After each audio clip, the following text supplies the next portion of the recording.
ચણા પલાળવાનું ભૂલી ગયા છો? ચિંતા ન કરતા, તો ફક્ત 1 કલાકમાં આપણે ચણા બાફીશું. તેના માટે 1 વાટકી ચણા લેવાના છે. હવે કુકરમાં આપણે 6 વાટકી જેટલું પાણી લેશું અને તેને ગરમ કરી લેશું. તેમાંથી 1 વાટકી જેટલું પાણી છે તે આપણે ચણામાં એડ કરશું અને તેને સારી રીતે ધોઈ લેશું. આ રીતે ચણાને ધોવાથી ચણા સોફ્ટ થઈ જાય છે અને ચણા જલ્દીથી બફાઈ જાય છે. બસ હવે જે કુકરમાં પાણી છે તે પાણીમાં આપણે ચણા એડ કરી દઈશું અને ફક્ત 1 સીટી વગાડવાની છે. 1 સીટી વાગી જાય એટલે આપણે ચણાને ચેક કરી લેશું. તો અહીંયા પલાળ્યા વગર ચણા એકદમ સરસ પોચા થઈ ગયા છે.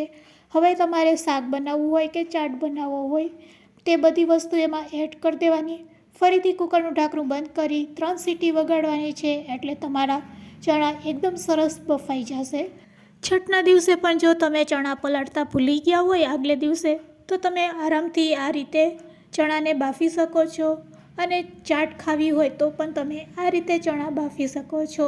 હવે તમે પણ તમારા બાળકો માટે ઇન્સ્ટન્ટ ચણા ચાટ તૈયાર કરી શકો છો. ફૂલ વિડીયો જોવા માટે નીચેની લિંકને ક્લિક કરો.